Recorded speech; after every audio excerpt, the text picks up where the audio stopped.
नमस्कार दोस्तों, मैं स्मित मिश्रा स्वागत करता हूं एक बार फिर से आप सभी का एनजेटी एजुकेशन में। फरवरी 2024 का करंट अफेयर पार्ट 2 लेकर मैं आ चुका हूं आपके सामने। और इसमें हम लोग 16 फरवरी से लेकर के 29 फरवरी 2024 तक के महत्वपूर्ण करंट अफेयर को कवर करेंगे, क्योंकि ये पार्ट 2 है। पार्ट 1 में आप जैसे जानते हो 1 से लेकर 15 तक के फरवरी का करंट अफेयर क्वेश्चन कवर किया गया है। उसकी वीडियो ऑलरेडी अपलोड हो चुकी है। आप लाइव सेशन में जो चैनल पर जाकर लाइव सेक्शन में जाओगे तो वहां पर मिल जाएगी, या फिर प्लेलिस्ट जो बना करके दी जाती है मंथली करंट अफेयर की, उसमें जाओगे तो वहां पर मिल जाएगी। तो आप पार्ट 1 देख लीजिएगा, फिर पार्ट 2 देखिएगा तो और अच्छा लगेगा। फिलहाल शुरू करते हैं हम लोग बिना किसी देरी के। यहाँ पर एमजेटी एजुकेशन के ऐप पर जाकर आप इसकी पीडीएफ डाउनलोड कर सकते हो। सिर्फ इसकी ही नहीं, बाकी जितने भी महीनों की पीडीएफ है सब आपको यहाँ पर मिल जाएगी। इसके अलावा इसकी क्विज भी आपको दी जाती है, फ्री में ही सब क्विज भी आपको मिल जाएगी, फ्री में ही इसकी पीडीएफ भी मिल जाएगी। MJT app Google play store पर मिल जाएगा। ठीक है, सब्सक्राइब कर लो, मेरी वीडियो आपको हर दिन यूट्यूब पर मिल जाएगी। तो चलिए पहला क्वेश्चन देखते हैं। हाल ही में किसने पीएम सूर्य घर मुफ्त बिजली योजना का अनावरण किया? तो दोस्तों, पीएम सूर्य घर मुफ्त बिजली योजना का अनावरण किया है पीएम मोदी ने। पीएम मोदी ने अभी इसका उद्घाटन किया है। ये सूर्योदय योजना से मिलती जुलती योजना है। इसमें भी देखो, नाम से स्पष्ट है मुफ्त बिजली योजना। तो मुफ्त बिजली योजना नाम रखने का फायदा यह है कि एक संदेश जाएगा कि हाँ भाई बिजली मुफ्त की जा रही है। लेकिन कितनी तक बिजली मुफ्त की जाएगी? तो आप कहोगे 300 यूनिट तक। ये क्वेश्चन आपसे पूछा जाएगा। क्या पूछा जाएगा कि बताओ पीएम सूर्य घर मुफ्त बिजली योजना के तहत कितने यूनिट तक बिजली मुफ्त की जाएगी?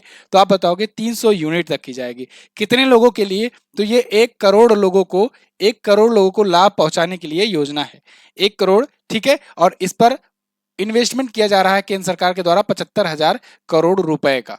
तो 1 करोड़ लोग जो हैं इससे लाभान्वित होंगे। 300 यूनिट तक की बिजली मुफ्त दी जाएगी पीएम सूर्य घर मुफ्त बिजली योजना के तहत। अच्छा, कैसी वो बिजली होगी?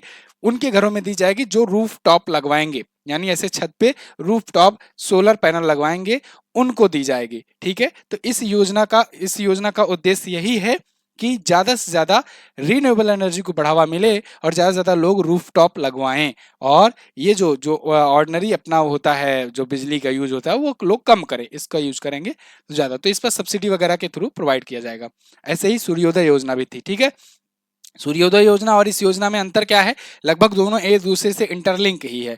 सूर्योदय योजना ये करता है कि आप अगर लगवाना चाह रहे हो तो आपको सब्सिडी दी जाएगी, चलो आप रूफ टॉप लगवा लो, क्योंकि भाई कॉस्टली आता है, 4-5 लाख का आता है। तो वो लगवाने के लिए है। और यहाँ पर जो लोग लगाए हैं उनको 300 यूनिट तक बिजली मुफ्त करने के लिए है। ठीक है, समझ में आ गई बात? चलो आगे। फरवरी 2024 में किस देश ने अपतटीय तेल रिसाव के बाद राष्ट्रीय आपातकालीन घोषणा की? अपतटीय तेल रिसाव, अपतटीय बोले तो जो तट के किनारे हो, तो तट के किनारे तेल रिसाव हुआ है। किस देश में हुआ है? जिसके बाद वहां पर पूरे के पूरे देश में इमरजेंसी, नेशनल इमरजेंसी की घोषणा कर दी गई है। तो वो देश है त्रिनिदाद और टोबैको। ये दोनों एक ही देश हैं, मतलब दोनों नाम दो है, देश एक ही है। तो त्रिनिदाद और टोबैको के तट के पास एक जहाज है, उसमें वो पानी से भरा नहीं, तेल से भरा जहाज था, पानी का जहाज था। उसमें रिसाव हुआ और रिसाव की वजह से उसका तट जो है पूरा का पूरा तेल से भर गया। तेल जो होता है आप जानते हो, घनत्व कम होने के कारण वो तैरता रहता है। जब वो तैरता रहता है तो पूरा पूरा लेयर बन जाता है, परत बन जाती है। तो समुद्र के अंदर रहने वाले जो जीव होते हैं ना, वो मरने लगते हैं। तो पूरा का पूरा पानी दूषित हो जाता है। तो ऐसे केस में जिस देश, जो कि तटीय जो देश होते हैं, बहुत सारे देश होते हैं जो समुद्र के किनारे हैं, तो उनका पूरा का पूरा इकोनॉमी जो है उसी समुद्र पर टिका हुआ है। वो मछली को पकड़ेंगे, मछली को बेचेंगे, खाएंगे, उनका खाने में भी यूज होगा, एक्सपोर्ट में भी यूज होगा, व्यापार भी वही करेंगे, उससे जुड़े चीजें। ठीक है, जलीय जीव जो होते हैं उनका। तो जब ये सब कुछ घटना हो जाती है ना, तो फिर वो जलीय जीव भाई या तो दूर भागेंगे या तो मर जाएंगे, तो नुकसान होने लगता। तो ऐसे केस में यहाँ पर इमरजेंसी की घोषणा की गई। ये दक्षिण अमेरिकी देश है त्रिनिदाद और टोबैको। ठीक है, आगे बढ़ते हैं। आज का मैं खुद से एक्सप्लेनेशन इसलिए बता रहा हूँ क्योंकि एक्सप्लेनेशन आज की पीपीटी में नहीं है। एक्सप्लेनेशन जब पीपीटी में दे देता हूँ ना, तो क्या होता है, वीडियो बहुत लंबी पीपीटी बन जाती है। बहुत लंबी बन जाती है तो 200-300 MB की हो जाती है। तो आप लोग जो जब टेलीग्राम पर भेजा जाता है तो आप लोग कहते हो कि सर इसको छोटा कीजिए, बहुत ज्यादा MB का है, 1.5 GB का ही आप रिचार्ज कराते हो। तो इसको सबको देखते हुए पीपीटी छोटा की गया है, एक्सप्लेनेशन हटाया गया है। एक्सप्लेनेशन मैं खुद देते रहा हूँ, ठीक है ना? तो वीडियो देख लेना ध्यान से। ICC player of the month का पुरस्कार किसे दिया गया? तो ICC player of the month जनवरी 2024 के लिए दिया गया सामार जोसेफ को और एमी हंटर को। सामर जोसेफ जो हैं ये वेस्ट इंडीज की हैं, ठीक है ना। अब देखो सामर जोसेफ ये वेस्ट इंडीज के हैं, ध्यान रखना एक बात, वेस्ट इंडीज के हैं। एक मेन को एक वीमेन को दिया जाता है, तो ये मेन प्लेयर हैं, ये वीमेन प्लेयर हैं, है ना। तो इनको दोनों को जनवरी के लिए दिया गया है। आईसीसी ये अवार्ड शुरू किया था जनवरी 2021 में, याद होगा, जनवरी 2021 में आईसीसी के द्वारा ये प्लेयर ऑफ द मंथ का अवार्ड दिया जाना शुरू हुआ। एक मेल प्लेयर, एक मेल क्रिकेटर, मतलब एक फीमेल क्रिकेटर को दिया जाता है आईसीसी के द्वारा। आईसीसी की बात करें अगर, इंटरनेशनल क्रिकेट काउंसिल, 1909 में इसकी स्थापना हुई थी। दुबई में इसका हेडक्वार्टर है और इसके अध्यक्ष कौन है वर्तमान में, तो ग्रेग बार्कले हैं। ग्रेग बार्कले जिसके वर्तमान में अध्यक्ष हैं, ठीक है जी। तो ए ऑप्शन आपका यहाँ पर करेक्ट हो जाएगा। यहाँ पर आप देख सकते हो, Shamar Joseph become first West Indies to become ICC player of the month after Gabba heroics. चलिए, गब्बा हेरोइक्स के बाद शायद ये पहले बने हुए हैं, तो दूसरे हैं। हाल ही में 20 लाख करोड़ रुपए का बाजार पूंजीकरण पार करने वाली पहली सूचीबद्ध भारतीय कंपनी कौन बनी है। 20 लाख करोड़ रुपए का बाजार पूंजीकरण यानी कि मार्केट कैपिटलाइजेशन पार करने वाली पहली कंपनी बन गई है Reliance industries limited, RIL।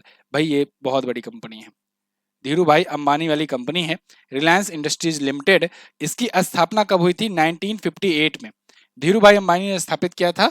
Mukesh Ambani जी के पिताजी थे, वो स्वर्गवासी अब हो चुके हैं। तो अभी के टाइम पर चेयरमैन कौन है, अभी के टाइम पर चेयरमैन है मोटा भाई अंबानी, ठीक है ना।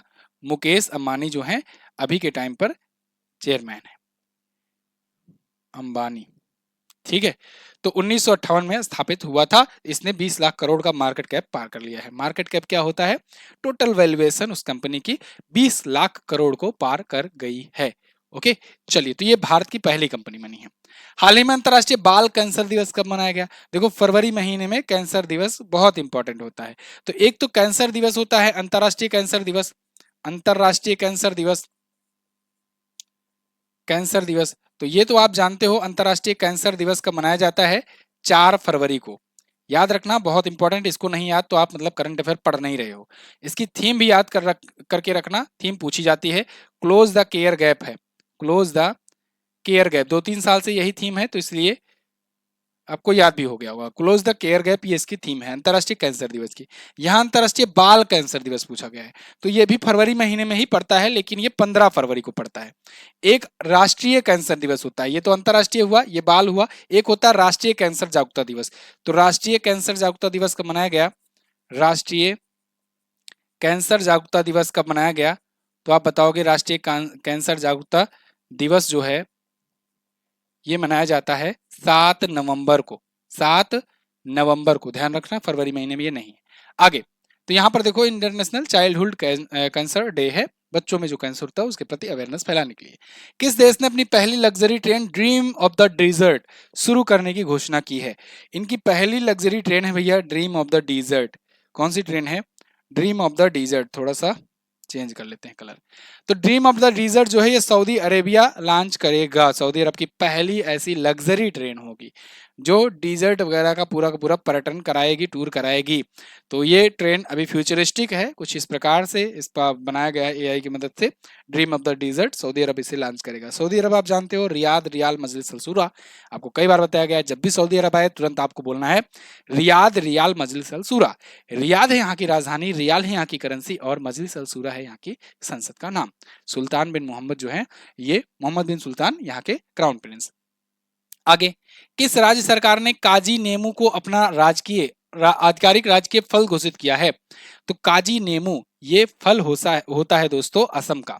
तो असम के काजी नेमू को अब इनका बनाया गया है। काजीरंगा नेशनल पार्क भी आपने सुना होगा, तो काजी नाम आप वहां से लिंक कर सकते हो। ये एक नींबू होता है, काजी नेमू यहाँ कहा जाता है। तो यहाँ बहुत ही स्पेशल तौर से उगाया जाता है, इसकी स्पेशलिटी होती है, इस वजह से इसको जीआई टैग भी मिल चुका है।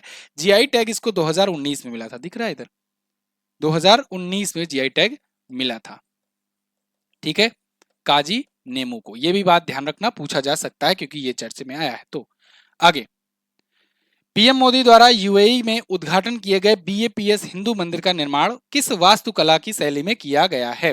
तो देखो, पीएम मोदी जी ने अभी हाल ही में जो बीएपीएस हिंदू मंदिर का उद्घाटन किया है, ये बनाया गया है नागर शैली में। नागर शैली में ही दोस्तों राम मंदिर भी अभी बना है। राम मंदिर का भी इसी शैली में किया गया है। और राम मंदिर पर मैंने आपको टॉप 25 की क्वेश्चंस की वीडियो दी है, आप उसको जरूर देखिएगा। क्वेश्चन की वीडियो दी है, आप उसको जरूर देखना, क्योंकि उसको अगर देख लोगे तो एक क्वेश्चन आपका कंफर्म हो जाएगा, ठीक है ना। तो यहाँ फिलहाल बीएपीएस हिंदू मंदिर की बात करें, ये यूआई में उद्घाटन किया गया, पीएम मोदी ने इसका उद्घाटन किया। कब? वैलेंटाइन डे के दिन 14 फरवरी को, है ना। पीएम मोदी जी गए थे यहाँ पर और यूएई में गए, और यूएई में बहुत सारी चीजें हुई। क्या क्या चीजें हुई, एक एक करके लिखो। चलो एक एक करके लिखो। पहला चीज तो पीएम मोदी ने इसका उद्घाटन किया। दूसरा चीज, ये यूएई का पहला और या कहें कि उस मिडिल ईस्ट रीजन का सबसे बड़ा ये मंदिर है। नागर शैली में बना हुआ है, ये तो मैंने आपको बता ही दिया। इसके अलावा यूपीआई सुविधा भी वहां पर शुरू कर दी है इन्होंने। भारत के लोग जो यूपीआई यूजर होंगे वो जाएंगे वहां पर होगा। इसके अलावा 10 मुद्दों पर समझौते भी वहां पर हुए, ठीक है ना। और इसके अलावा अहलान मोदी कार्यक्रम हुआ, अहलान मोदी कार्यक्रम हुआ, ठीक है ना। जैसे नमस्ते ट्रंप हुआ था, हाउडी मोदी कार्यक्रम हुआ था, वैसे यहाँ पर अहलान मोदी कार्यक्रम अभी हुआ। इसके अलावा यहाँ पर विश्व सरकार सम्मेलन हुआ, विश्व सरकार सम्मेलन हुआ, दिख रहा है ना, विश्व सरकार सम्मेलन हुआ, इस वर्ल्ड गवर्नमेंट समिट। इसके अलावा यहाँ विश्व पुलिस सम्मेलन भी हुआ दुबई में, विश्व पुलिस शिखर सम्मेलन भी हुआ। तो ये सब चीजें आप याद रखोगे यूएई से। अभी यूएई को एफएटीएफ ने ग्रे लिस्ट से हटाया है, यूएई जो है ये ग्रे लिस्ट से हटा हुआ है, लिस्ट से हटा है एफएटीएफ के, फाइनेंशियल एक्शन टास्क फोर्स ने इसको हटाया, भी रिसेंट की ये न्यूज है। आगे, भारत की पहली हेलीकॉप्टर आपातकालीन चिकित्सा सेवा शुरू करने वाला कौन सा राज्य है? तो भारत की पहली हेलीकॉप्टर आपातकालीन चिकित्सा सेवा सबसे पहले शुरू की है उत्तराखंड सरकार ने, उत्तराखंड में शुरू किया गया है। एक्चुअली में ये केंद्र सरकार के द्वारा और राज्य सरकार के सहयोग से शुरू किया गया है। यहाँ पर आप देखोगे द इंडियन एक्सप्रेस का आर्टिकल है आपके सामने, India's first helicopter emergency medical service to be launched from Uttarakhand. ये सिंधिया जी ने कहा है, जो कि उड्डयन मंत्री हैं, नागरिक उड्डयन मंत्री हैं केंद्र के। हाल ही में किस राज्य सरकार ने वन मित्र योजना शुरू किया? तो वन मित्र योजना शुरू किया है दोस्तों हरियाणा सरकार ने। वन मित्र के क्या तहत क्या होगा, वनों को, वृक्षारोपण को लगाने में मदद की जाएगी, उनको संरक्षित करने में मदद की जाएगी, मतलब इसको बढ़ावा मिलेगा। तो वन मित्र का क्या मतलब हुआ, वन मित्र बेसिकली नियुक्ति होगी, कुछ लोग जो वन मित्र बनना चाहते हैं वो वन मित्र बन सकते हैं, सरकार द्वारा उनको वित्तीय सहायता भी और बाकी सहायता भी मिलेगी, लेकिन कंडीशन ये है कि उनकी वार्षिक आय 1.8 लाख से कम होनी चाहिए। तो जिनको जिनको वन मित्र बनना है वो वन मित्र बन सकते हैं, उनको पेड़ पौधों की, वनों की रक्षा करने के लिए काम करना होगा, ठीक है। तो ये चीजें किसने शुरू किया है? हरियाणा ने। जापान को पीछे करके कौन सा देश तीसरी सबसे बड़ी इकोनॉमी बन गया है? तो देखो, जापान बहुत सालों से ये तीसरे नंबर की सबसे इकोनॉमी बना हुआ था अमेरिका चाइना के बाद, लेकिन अभी जर्मनी ने इसको पीछे कर दिया है, जर्मनी इसको पीछे कर दिया और जर्मनी बन गया है थर्ड लार्जेस्ट इकोनॉमी।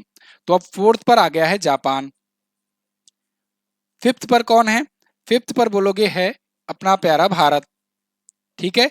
और फर्स्ट पर कौन है? फर्स्ट पर है अमेरिका, यूएसए। सेकंड पर कौन है? सेकंड पर है चाइना, ठीक है ना। इकोनॉमी है ये, टॉप 5 इकोनॉमी। अपन लोगों ने कब प्रिडिक्ट किया है कि हम लोग कब बन जाएंगे तीसरे पर? तो दोस्तों तीसरे पर हम लोग बनेंगे 2027-28 में, 2027-28 में थर्ड पर आ जाएंगे, ये अपना अनुमान है, ठीक है। थर्ड पर, सही है अनुमान। चलिए 2027-28 में, और 2047 तक हम लोग क्या हो जाएंगे? विकसित अर्थव्यवस्था हो जाएंगे। 2070 तक क्या हो जाएंगे? 2070 तक हम लोग क्या हो जाएंगे? ये हो जाएंगे सेकेंड पर। 2070 तक अपनी इकोनॉमी एक अमेरिका की इकोनॉमी को पीछे कर देगा। विश्वास हो रहा है? Can you believe it? हो जाएगा भैया, बस चाइना को नहीं पीछे कर पाएंगे। चलिए, तो यहां पर देख लो, जर्मनी ने ओवरटेक कर दिया है जापान को एज ए थर्ड इकोनॉमी। अगला, ये जर्मनी की बड़ाई नहीं है, जर्मनी वाले फालतू में खुश हो रहे थे, ये जापान की गलती की वजह से हुआ है, जर्मनी की अच्छाई की वजह से नहीं हुआ है, ठीक है ना। जापान में रिसेशन आया हुआ है, इस वजह से जापान की इकोनॉमी गिरी हुई है, तब जर्मनी ऊपर चढ़ा है। ऐसा नहीं है कि जर्मनी, जैसे भारत है ना, भारत जो है चीरते चला जा रहा है सबको ऊपर, ठीक है, सबको, तो ऐसा कुछ नहीं किया जर्मनी ने, जर्मनी वाले फालतू में खुश हो रहे हैं। फीफा फुटबॉल रैंकिंग में 2024 की नवीनतम रैंकिंग में भारत किस स्थान पर आ गया? तो भारत जो है ये 117वें स्थान पर आ गया है, बहुत नीचे गिर गया। यहाँ पर फीफा की एक नई रैंकिंग जारी हुई, फुटबॉल की रैंकिंग जारी करता है फीफा। फीफा आप जानते हो, federation international D football association, ये है FIFA. Federation international D football association. स्थापना कब हुई थी भैया? 1904 में हुई थी। लेकिन कहाँ हुई थी? पेरिस में हुई थी स्थापना, ठीक है ना, पेरिस फ्रांस में। लेकिन हेडक्वार्टर अगर पूछा जाए तो हमेशा याद रखना हेडक्वार्टर इसका है ज्यूरिक में। ज्यूरिक स्विट्जरलैंड में इसका हेडक्वार्टर है। अच्छा, इसके अध्यक्ष कौन है? अध्यक्ष आप बताओगे गियानी इन्फेंटिनो है। गियानी इन्फेंटिनो ये इसके अध्यक्ष हैं, ठीक है ना, फीफा के। तो 117 नंबर पर भारत पहुंच गया है लेटेस्ट रैंकिंग में, है ना। टॉप पर कौन है? अर्जेंटीना। टॉप वाली रैंकिंग जो है नहीं चेंज हुई है, टॉप 10 कह लो चाहे जो भी टॉप 20 कह लो। कारण ये है कि ये एशिया टूर्नामेंट हुआ, एशिया कप, उसमें चेंजेस देखने को मिले। तो यहाँ पर 117वें स्थान पर भारत है, पहले पर अर्जेंटीना है जो विजेता है 2022 की फीफा वर्ल्ड कप की। सेकंड पर फ्रांस है जो उप विजेता थी। हाल ही में किस आईआईटी संस्थान ने भारत का पहला ध्वनि आधारित एंटी ड्रोन सिस्टम विकसित किया? Voice based anti drone system. System भैया, सिस्टम, एंटी ड्रोन सिस्टम मतलब जो ड्रोन को डिस्ट्रॉय करे या कहें कि उसको न्यूट्रलाइज करे, ऐसा सिस्टम। और वो कैसा सिस्टम? जो ध्वनि से चलता हो, आवाज से चलता हो, वॉइस बेस्ड हो। तो ऐसा सिस्टम बनाया है आईआईटी जम्मू कश्मीर ने। आईआईटी जम्मू ने, वहाँ के रिसर्चर्स ने बहुत अच्छा काम किया है, क्योंकि पाकिस्तान से बहुत भारी मात्रा में एम्यूनेशंस, ड्रग्स, ये सब चीजें बॉर्डर पार कराए जाते हैं थ्रू ड्रोन। तो इसकी वजह से जब यहाँ वॉइस बेस्ड सिस्टम हो तो कई कई बार क्या होता है, कुछ चीजें कैमरे नहीं देख पाते हैं, है ना। कुछ चीज रडार में तो ड्रोन वैसे भी नहीं आ पाते हैं, क्योंकि रडार जो है बड़ा ऑब्जेक्ट को ही वो कर पाता है। तो ऐसे में जब कैमरे से बच के निकल आते हैं ड्रोन, तो ऐसे में जब वॉइस बेस्ड रहेगा तो वो डिटेक्ट कर लेगा और वहीं पर उनको नेस्तना बूथ कर देगा, ठीक है। चलिए आगे। विश्व व्हेल दिवस कब मनाया गया? तो वर्ल्ड व्हेल डे 28 फरवरी को मनाया जाता है। व्हेल आप जानते हो पृथ्वी पर सबसे बड़ा जीव है, जलीय जीव है ये, लेकिन सबसे बड़ा है। और कहते हैं ऐसे कि 90 हाथियों को निगल जाने की क्षमता रखता है। तो इसको संरक्षित करने के लिए ये दिवस मनाया जाता है 18 फरवरी को, ठीक है जी। हाल ही में जारी हुरून इंडिया की 500 सूची के अनुसार भारत की शीर्ष गैर सूचीबद्ध कंपनी कौन बन गई है? टॉप नॉन लिस्टेड कंपनी कौन बन गई है? सूचीबद्ध आप जानते हो, जब कोई कंपनी शेयर मार्केट में लिस्टेड हो और जब कोई भी पब्लिक, कोई भी आम जनता उसमें इन्वेस्ट कर सके, उसका शेयर खरीद सके, तो वो हुई लिस्टेड कंपनी। लेकिन अगर कोई ऐसी कंपनी है जो लिस्टेड नहीं है, जो शेयर मार्केट में नहीं है, उसमें कुछ गिने चुने ही बोर्ड ऑफ डायरेक्टर्स हैं, गिने चुने ही उसके मालिक हैं, वो कंपनी ऐसी कौन सी है जो सबसे ज्यादा वैल्यूएशन वाली बन गई है? तो वो है सीरम इंस्टीट्यूट ऑफ इंडिया। और वो अगर हुरून इंडिया की 500 की लिस्ट में आ जाए तो और भी बड़ी बात है। तो यहाँ सीरम इंस्टीट्यूट ऑफ इंडिया जो है ये टॉप पर बन गई है। आपको याद होगा ना, आधार पूना वाली कंपनी यही है ना। साइरस पूनावाला इनके पापा थे, उन्होंने स्थापित किया, और आधार पूनावाला उसको कंटिन्यू कर रहे हैं, वर्तमान में सीईओ है। सीरम इंस्टीट्यूट ऑफ इंडिया ये वही वाली कंपनी है जिसने कोविशील्ड बनाया है। कोविशील्ड, कोरोना में यही वाली तो लगाए थे वैक्सीन, है ना, खूब बड़ी मात्रा में। तो कोविशील्ड ये है, ठीक है। तो कोविशील्ड कंपनी इसने बनाया था। दुनिया में वर्तमान में इसकी अगर वैल्यू की बात करें, औकात की जिसे कहते हैं बात करें, दुनिया की सबसे बड़ी लार्जेस्ट ये वैक्सीन प्रोड्यूसिंग कंपनी है। दुनिया भर में जितने भी वैक्सीन निर्माता हैं, जब उनको बहुत बड़े स्केल में वैक्सीन बनवाना होता है तो वो आके इनसे बनवाते हैं, मतलब ये प्रोडक्शन करते हैं, ठीक है ना। तो प्रोडक्शन के मामले में दुनिया का सबसे बड़ा प्रोडक्शन और सप्लाई वाले, ठीक है, समझ लो जैसे कि पब्लिकेशन होता है बुक में, है ना। चलो चलिए, तो बरगंडी प्राइवेट हुरून इंडिया की लिस्ट ये जारी हुई है। Serum institute of India 1.92 lakh crore की वैल्यूएशन के साथ टॉप पर है। सेकंड पर एनएससी है, थर्ड पर है बायजूस, ठीक। आगे, हाल ही में किस देश ने क्वाड बिल विधेयक पारित किया है? क्वाड बिल किसने पारित किया? क्वाड क्या होता है? क्वाड मतलब कि आप जानते हो एक संगठन है, क्वाड है एक ग्रुप। क्वाड ग्रुप है जिसमें 4 देश हैं। कौन कौन से देश हैं? यही वाले तो हैं सब, जापान, ऑस्ट्रेलिया, इंडिया और अमेरिका। तो इसके लिए अभी बिल पारित किया गया है अमेरिका में।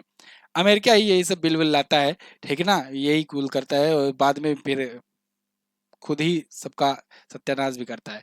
एक्चुअली में क्या हुआ कि अभी ऑस्ट्रेलिया के पीएम है ना, वो चले गए थे चाइना में, और चाइना को ही काउंटर करने के लिए क्वाड बनाया गया है। तो ऐसे में तो फिर भाई इसकी गरिमा का हनन हुआ। तो यहाँ पर अमेरिका ने कहा नहीं, ऐसा नहीं चलेगा। कहे कैसा नहीं चलेगा? कहे कि कुछ भी मतलब कि हम लोग ग्रुप में, हम लोग संगठन में, हम लोग चाइना को काउंटर करने के लिए ग्रुप बनाए और तुम पहुंच जा रहे हो चाइना में जाके डील कर ले रहे हो वही वही, ठीक है, समुद्री से रिलेटेड, तो अपना तो वो कर रहे हो और दोनों तरफ हो, तो ऐसा नहीं चलेगा। तो ऐसा करते हैं कि एक नियम बनाते हैं। तो यहाँ पर नियम बनाने के लिए भाई ठीक है संसद में बिल लाना होगा, तो वो संसद में बिल लाए, क्वाड बिल। अब क्वाड बिल में नियम लाए, यही वगैरह किए होंगे, कहीं चाइना नहीं जाएगा, ऐसा नहीं करेगा, डील नहीं करेगा चाइना से, क्योंकि आप जानते हो जो दक्षिण चीन सागर है वहीं पर इनको काउंटर करने के लिए चाइना को ये क्वाड बनाए हुए हैं, ठीक है। अब भाई इससे ज़्यादा आसान भाषा में आपको नहीं बता पाऊंगा, तो बस मोटा मोटा यही है कि चार देशों का क्वाड मतलब ही होता है क्वाड्रेचर चार, तो ये चार देशों का एक संगठन है चाइना को काउंटर करने के लिए, वो भी दक्षिण चीन सागर में, इससे ज़्यादा बाहर से नहीं पूछा जाएगा। चार देश इसमें शामिल है और ये चार देश मिलकर के एक एक्सरसाइज भी करते हैं जिसका नाम है मालाबार। क्या नाम है? मालाबार एक्सरसाइज, ध्यान रखना। ये चारों देश के बीच में होता है। मिलन नौसैन्य अभ्यास का 12वां संस्करण कहाँ आयोजित किया गया? मिलन। मिलन होता है एक मल्टीनेशनल एक्सरसाइज। मल्टीनेशनल जुड़ जाए तो मतलब क्या? मतलब बहुत सारे देश हैं, तो मल्टीनेशनल एक्सरसाइज है, इसका 12वां संस्करण है। कहाँ पर आयोजित किया जा रहा है? तो विशाखापत्तनम में। कहाँ पर? विशाखापत्तनम में। 19 से 27 फरवरी के बीच में हुआ विशाखापत्तनम मिलन 2024, ठीक है, इंपॉर्टेंट, याद रखना। चलिए अगला, हाल ही में दुनिया का सबसे बड़ा एक दिवसीय चुनाव कहां पर संपन्न हुआ है? दुनिया का सबसे बड़ा एक दिवसीय चुनाव ये हुआ है दोस्तों इंडोनेशिया में। एक ही दिन में राष्ट्रपति का चुनाव हुआ और बहुत बड़ी मात्रा में, मतलब सबसे ज्यादा पॉपुलेशन के साथ। अपना इंडिया ऐसा नहीं है कि यहाँ पर सबसे ज्यादा लोग रहते हैं इसलिए सबसे बड़ा चुनाव हुआ, एक्चुअली में और सब देशों में कई चरणों में कई दिनों में होता है, ठीक वैसे ही समझो जैसे अपने यहाँ जब एग्जाम होता है तो कई दिनों में होता है, तो नॉर्मलाइजेशन वाली बात आती है ना, कहीं कहीं पर पेपर लीक का मामला आ जाता है, कहीं कहीं पर नॉर्मलाइजेशन वाली बात आ जाती है, होता है। यहाँ पर एक ही दिन में ये निपटा दिए पूरा पूरा चुनाव। तो जब एक ही दिन में निपटा दिए तो इसलिए ये एक नया रिकॉर्ड बना लिए हैं कि इतने सारे लोग एक ही दिन जाकर के वोट दिए हैं, है ना। भारत में अगर आप देखोगे तो आज आपकी बार जो लोकसभा होगा चुनाव, तो लोकसभा चुनाव में इस बार अनुमान लगाया जा रहा है कि 100 करोड़ के आसपास लोग वोटिंग करेंगे। 100 करोड़, 142 करोड़ पे हम लोग हैं ही पब्लिक पूरा टोटल, अगर छोटे बच्चों को भी मिला लिया जाए तो। और उसमें भी परसेंटेज आप जानते हो 100% वोटिंग होती नहीं है, कहीं पर 70%, 75%, 80% ऐसे होता है। तो लगभग 100 करोड़ लोग वोट डालेंगे, ये जान रहे हो? 100 करोड़ बहुत बड़ी बात है ना। चलिए, तो इंडोनेशिया में फिलहाल ये मैसिव हुआ है, यहाँ के नए प्रेसिडेंट भी बन गए हैं। चलो कमेंट करके अभी वो भी बताइए नए प्रेसिडेंट यहाँ के कौन बने हैं। पिछली वीडियो में मैंने आपको बताया था इंडोनेशिया के नए प्रेसिडेंट के बारे में, क्योंकि जोको विडोडो 2 बार से ज्यादा नहीं बन सकते थे इसलिए नहीं लड़े चुनाव। वर्ष 2024-23 के लिए निम्न में से किसे 58वां ज्ञानपीठ पुरस्कार दिया गया? ज्ञानपीठ पुरस्कार साहित्य के क्षेत्र का सबसे बड़ा पुरस्कार है और किसको दिया गया? संपूर्ण सिंह कौलरा को, जिसे हम लोग गुलजार साहब के नाम से जानते हैं जिन्हें, है ना। इसके अलावा जगत गुरु रामभद्राचार्य जी को, इन दोनों को दिया गया 2023 का 58वां ज्ञानपीठ पुरस्कार। तो ये दोनों का नाम से ज्यादा इंपॉर्टेंट तो ये वाला है ना।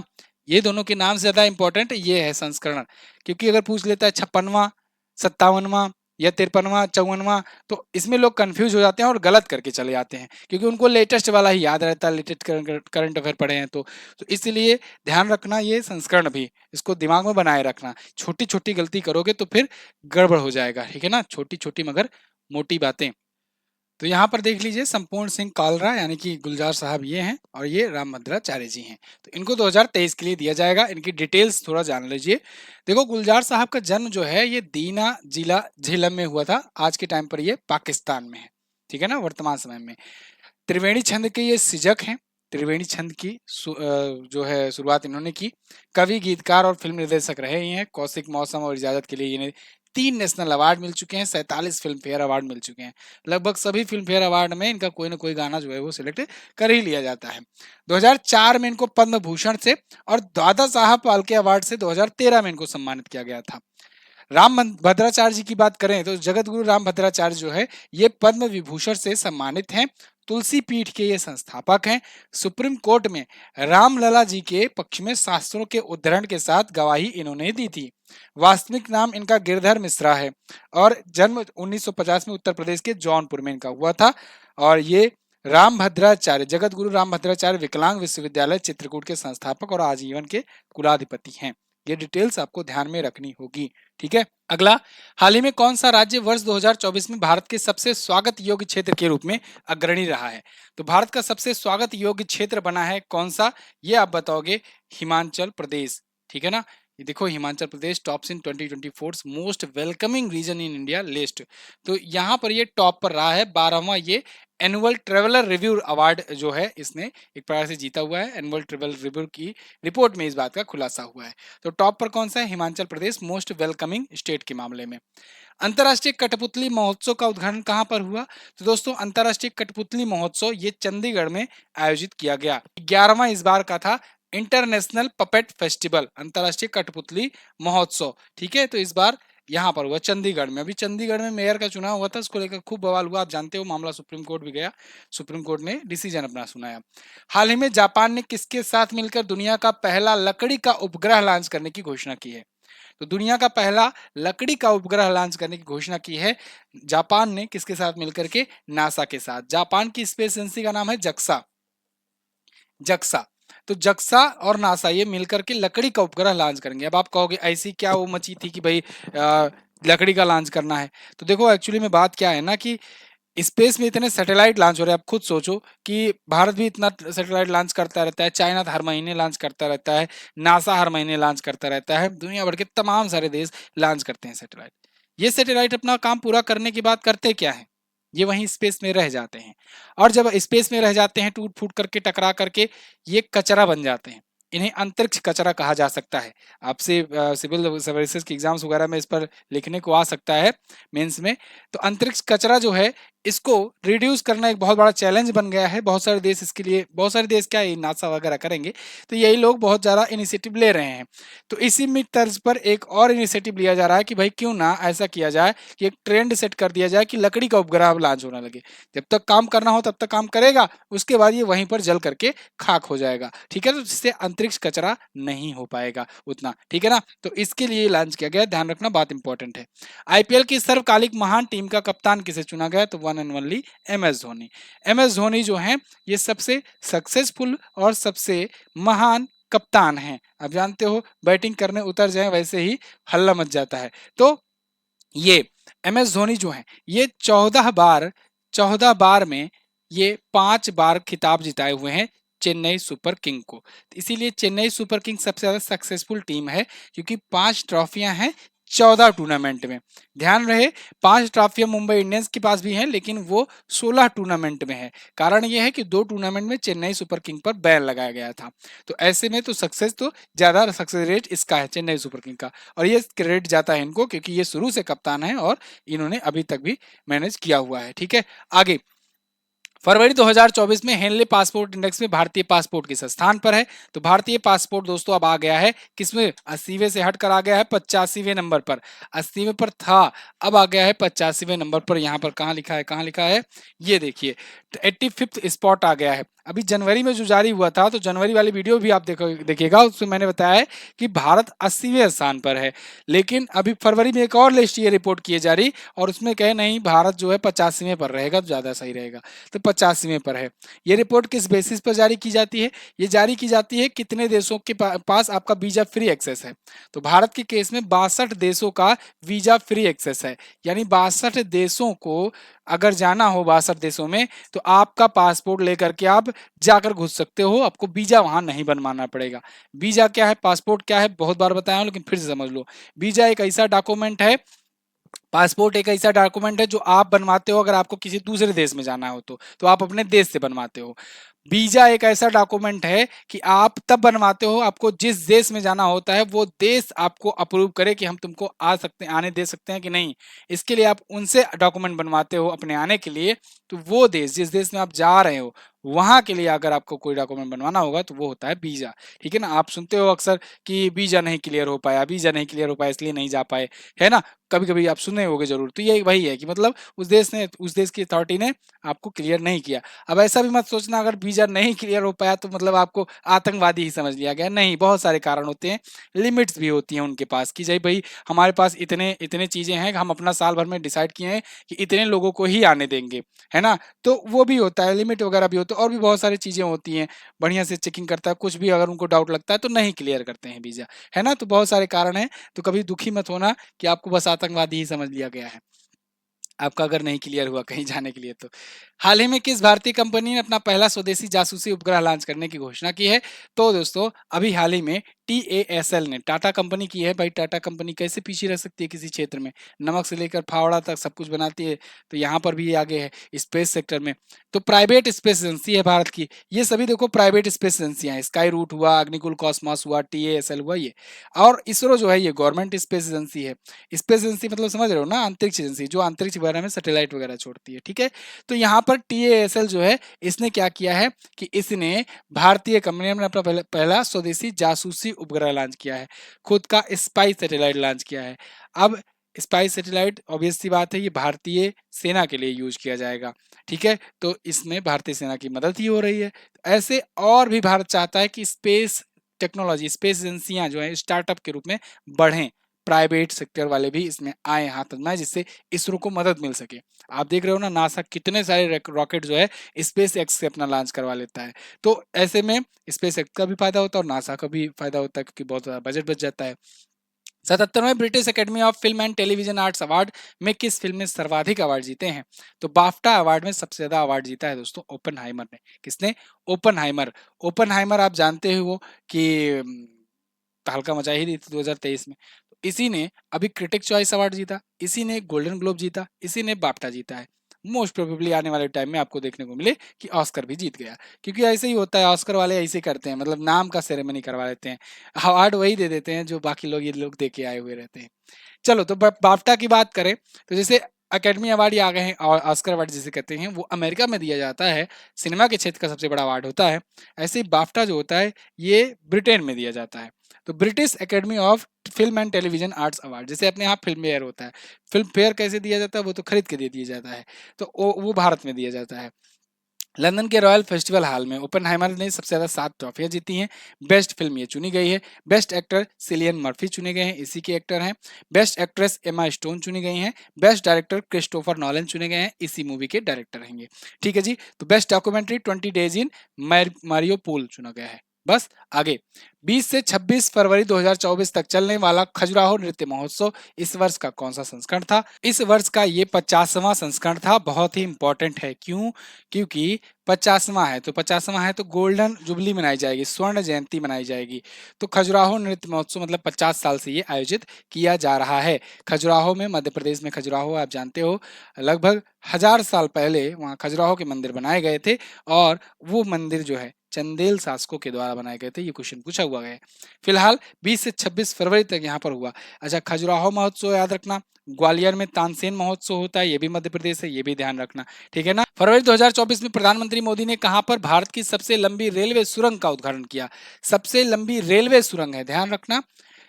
सबसे लंबी सुरंग जो है, रोड टनल जो है, वो है अटल सुरंग, ठीक है, 9.2 किलोमीटर की। और सबसे लंबी अगर रेलवे सुरंग की बात की जाए तो वो है जम्मू कश्मीर में बनाई गई है, अभी हाल ही में प्रधानमंत्री मोदी ने उसका उद्घाटन किया हुआ है। ये है वो सुरंग और ये है वो ट्रेन। तो जम्मू कश्मीर में उधमपुर श्रीनगर बारामूला रेल लिंक पर ये खुलती है। यहाँ पर मैंने डिटेल्स भी इस क्वेश्चन का बरकरार रखा है। सुरंग का नाम है T50। सुरंग की लंबाई है 12.77 किलोमीटर, ठीक है। और कश्मीर में ही पहली इलेक्ट्रिक ट्रेन को भी इन्होंने हरी झंडी दिखाई, जो कि आप ट्रेन को यहाँ पर देख सकते हो। श्रीनगर से संगलदान और संगलदान से श्रीनगर तक चलेगी, ठीक। आगे, हाल ही में चर्चित पुस्तक डबलिंग इन डिप्लोमेसी, इसके लेखक कौन है?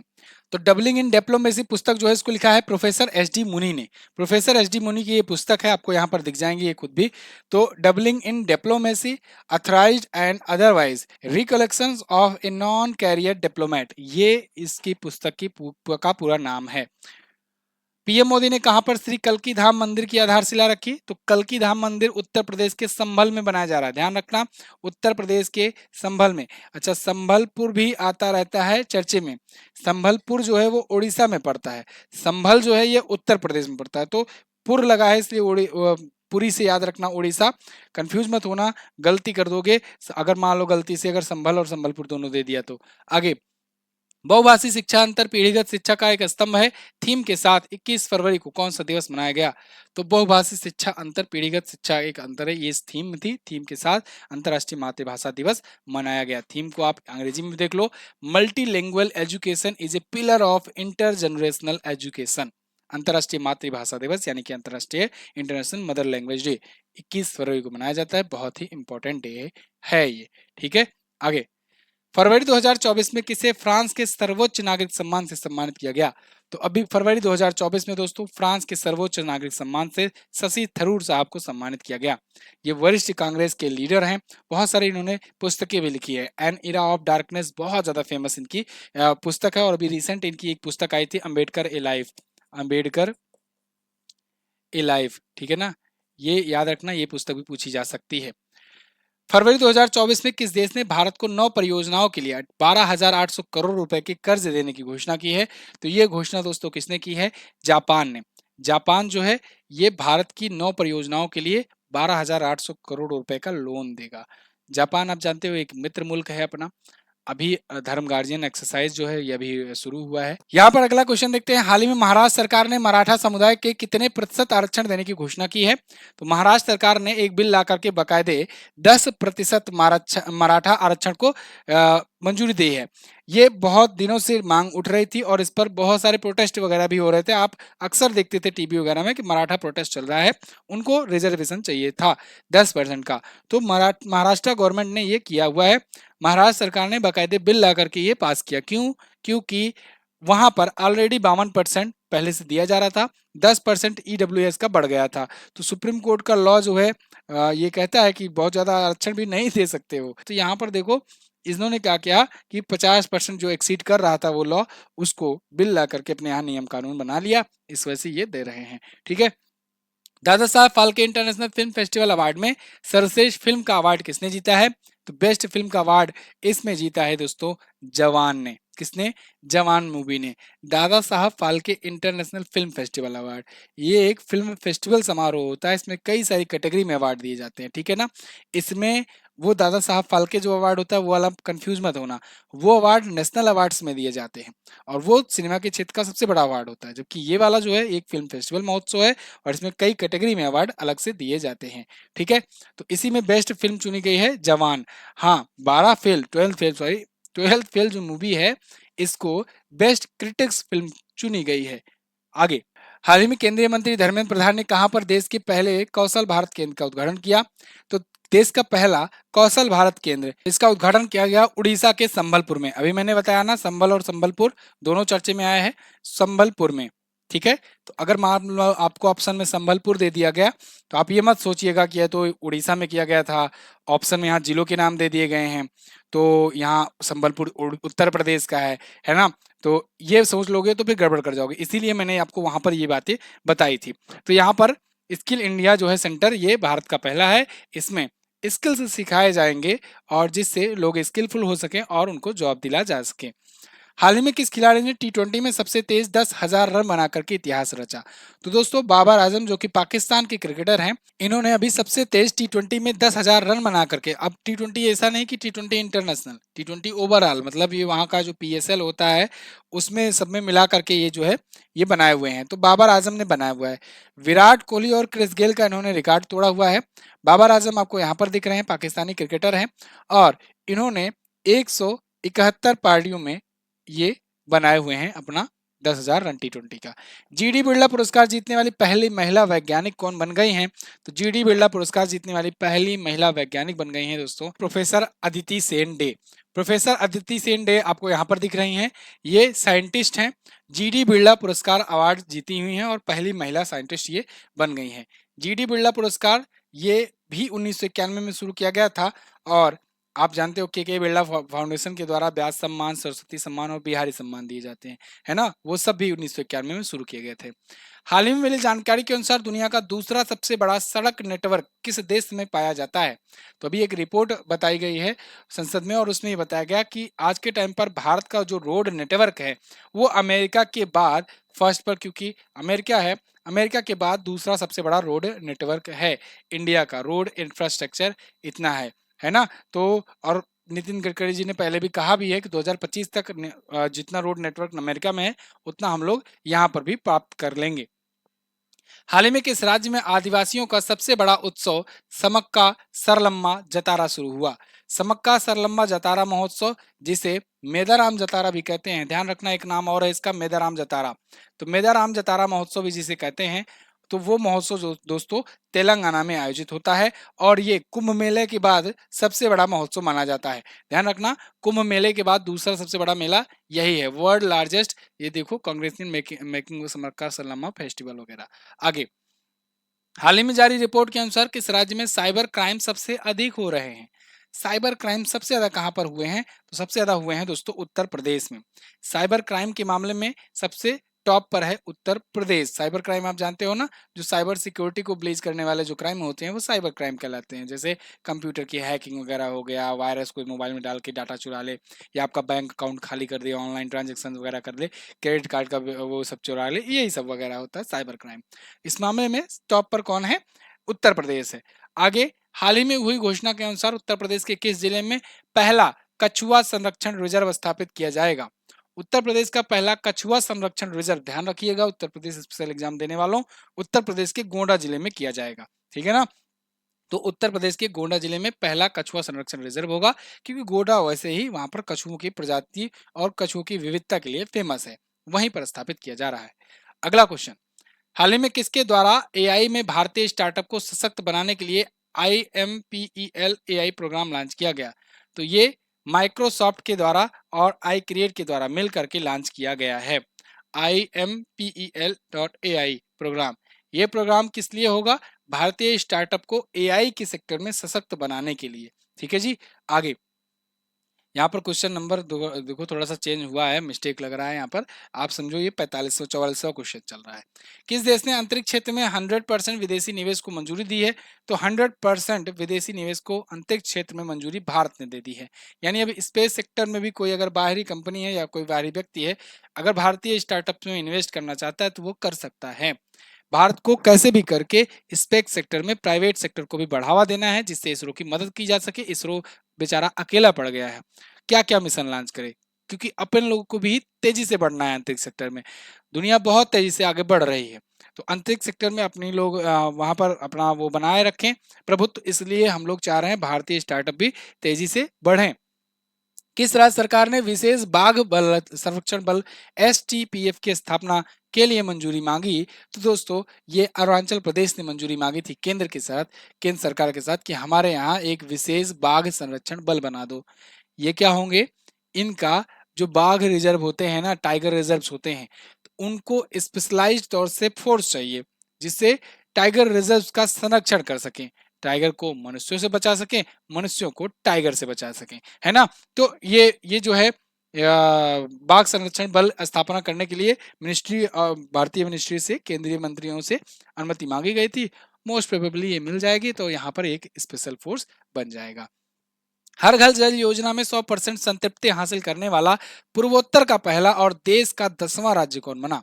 तो हर घर जल योजना में 100% संतृप्ति हासिल करने वाला पूर्वोत्तर भारत का पहला राज्य अरुणाचल प्रदेश ही बना हुआ है। तो दूसरी बार अरुणाचल प्रदेश फिर से आंसर सही है, ये देश का 10वां है।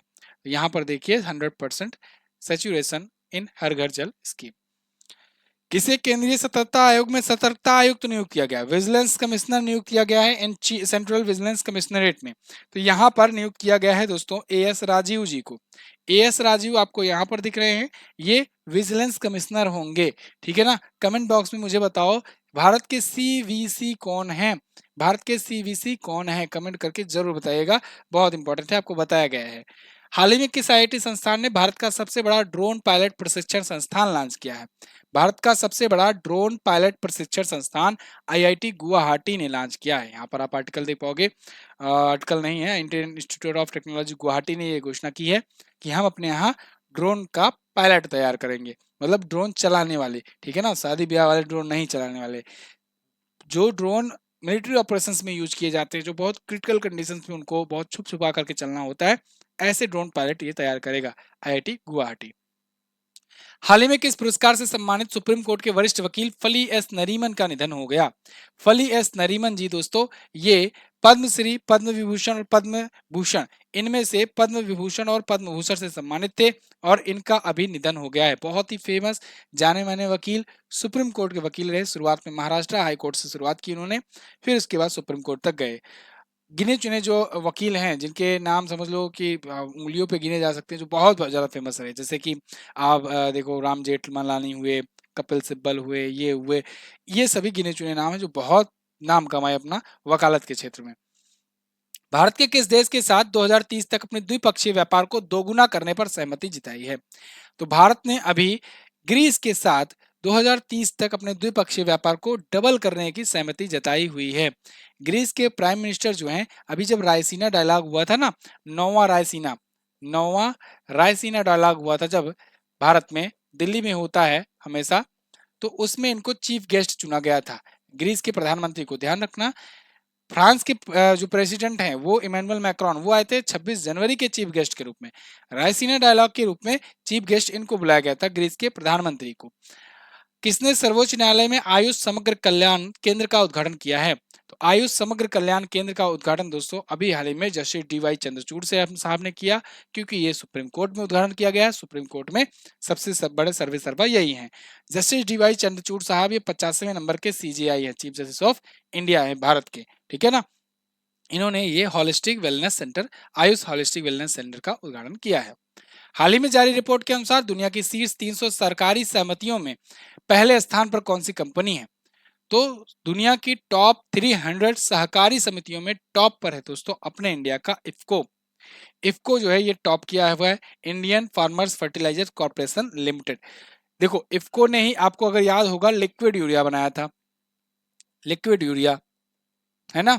लिक्विड यूरिया जो है ये क्या है, ये एक बोरी यूरिया जो है खाद होता है, उसको आधी बोतल में उसका काम कर सकता है, ये लिक्विड फॉर्म में होता है।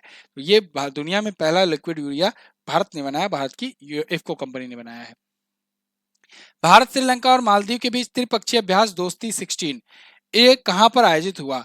तो ये दोस्तों आयोजित कहां पर हुआ है? ये आयोजित हुआ है दोस्तों इस बार मालदीव में, और बांग्लादेश को इस बार ऑब्जर्वर के रूप में, ऑब्जर्वर के रूप में इनको शामिल किया गया है मालदीव में। यहाँ पर देखो ट्राइलेटरल एक्सरसाइज दोस्ती 16 किक ऑफ इन मालदीव्स, मालदीव में हुआ है ये। भारत, मालदीव और श्रीलंका तीनों के बीच में होता है, और बांग्लादेश को इस बार ऑब्जर्वर के रूप में बुलाया गया है। हाल ही में डीआरडीओ ने किस स्वदेशी लेजर हथियार के परीक्षण करने की घोषणा की है? तो डीआरडीओ जो है एक स्वदेशी लेजर हथियार का परीक्षण किया है, जिसका नाम है दुर्गा 2। क्या नाम है? दुर्गा 2। लेजर हथियार क्या होता है?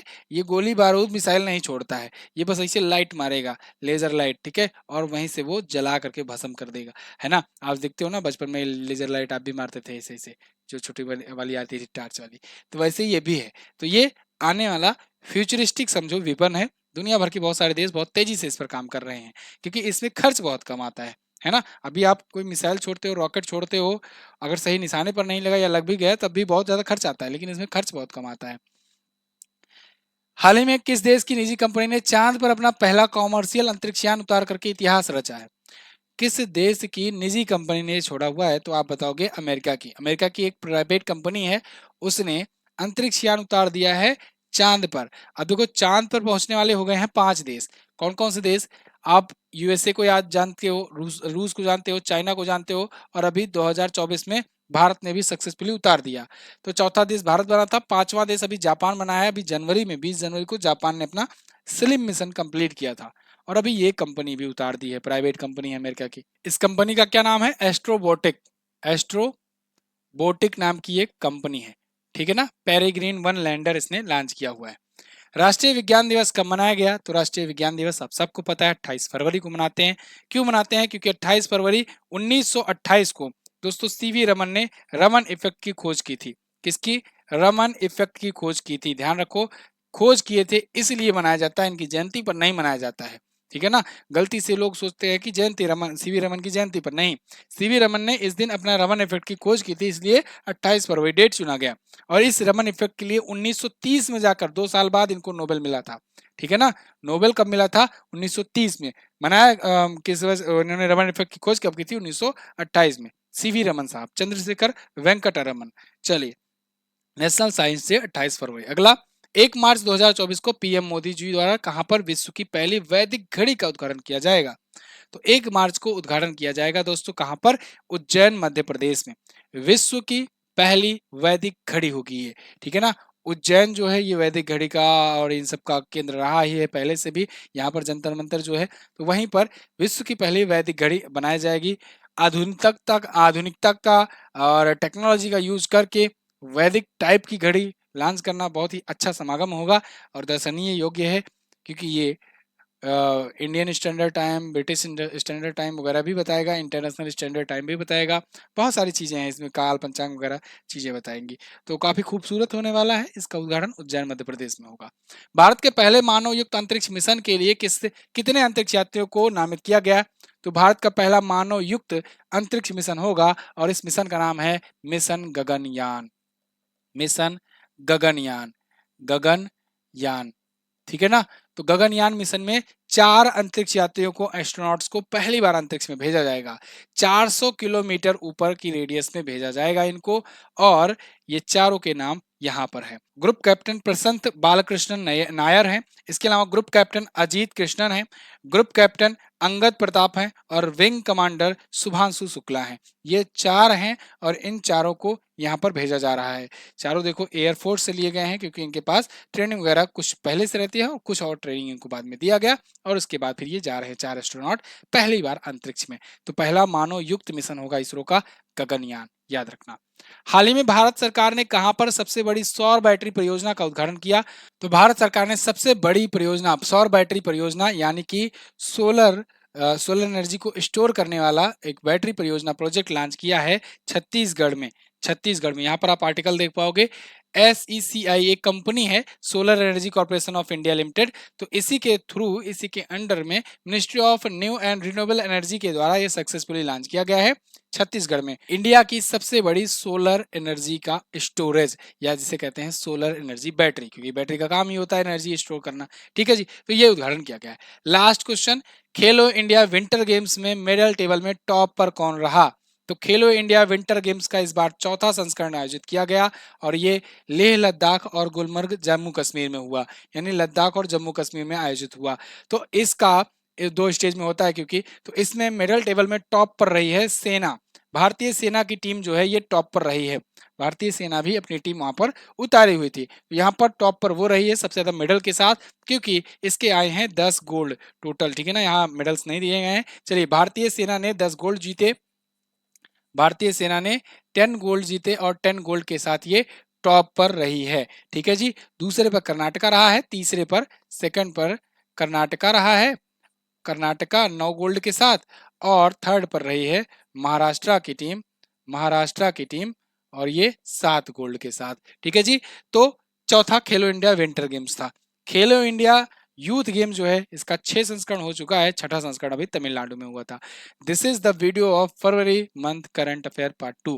कैसी लगी आप कमेंट करके जरूर बताइएगा। पीडीएफ आपको टेलीग्राम पर मिलेगा। मैं आपको अगली वीडियो में मिलूंगा। और हाँ, कोई प्यारा सा कमेंट छोड़ देना, कैसी लगी वीडियो ये भी बता देना। इसकी प्लेलिस्ट में आपको सारी वीडियोस मिल जाएंगी, प्लेलिस्ट में आप जाकर के जरूर ढूंढा करो। एमजेटी ऐप पर इसकी क्विज मिल जाएगी, बाकी सभी महीनों की पीडीएफ क्विज वगैरह सब आपको यहाँ पर मिल जाएगा। एमजेटी ऐप जरूर डाउनलोड करो। हमारे कोर्सेज वगैरह लेना चाहो तो वो कर लेना, ले लेना। और ई बुक्स ले लेना, किताब भी आई हुई है, किताब भी ले लेना, ठीक है ना। प्रमोशन आज की वीडियो में किए नहीं है। चलिए मिलते हैं अगली वीडियो में, तब तक के लिए नमस्कार, जय हिंद, वंदे मातरम।